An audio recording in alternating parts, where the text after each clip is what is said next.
I just went into a store and a woman came up to me and told me, "You need to wear a mask." And I said, "I understand how you feel, but you have one on, you're safe."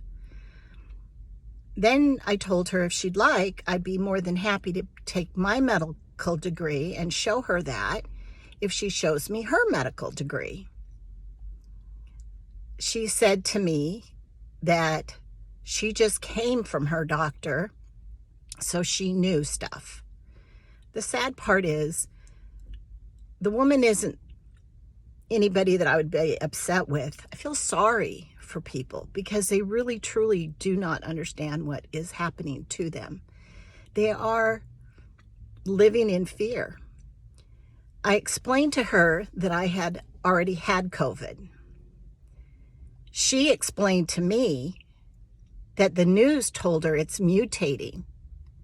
I said, I understand that. Viruses can mutate, but you need to understand that if that's true, whatever vaccination they're going to give you, you can't guarantee it's going to work because you're going to need a new one every time this virus mutates.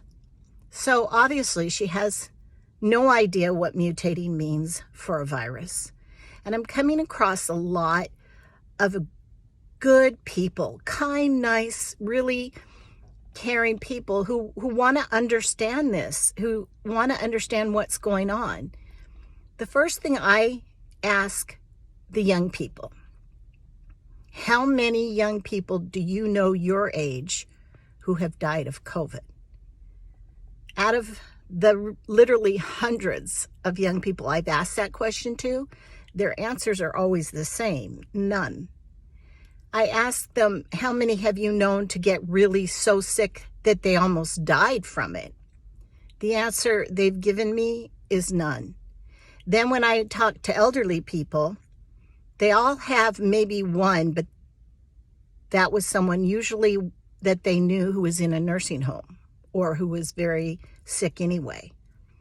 So I think I'm going to make a video on how the SARS viruses work, what we know about them, and what the COVID-19 is, because people are confused because there's so many names they hear.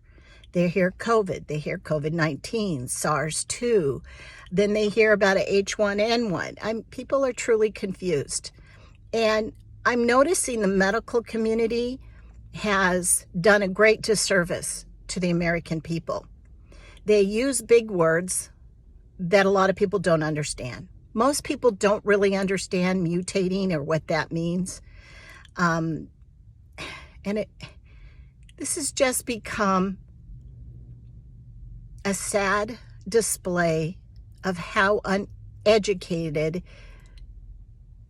people are, and it's not their fault. They didn't go to medical school. They didn't learn about these things. That was not their expertise. They trust doctors and professionals, and they trust CNN and MSNBC and all those news channels, and they have done such a great disservice. And I've noticed a lot of elite people in the medical field like to use big words so that they sound good, like attenuation. And a lot of people don't even know what that means in the medical field. So I hope that my video I create will simplify, because as a medical instructor, that's what I did. I tried to simplify things as best I could for my beginning medical students. I taught immunology. I taught virology. I have a clear understanding of epidemiology, but I'd like to do it in a way that the general population can understand it. So I don't know. I think I might try and do that. We'll see what happens.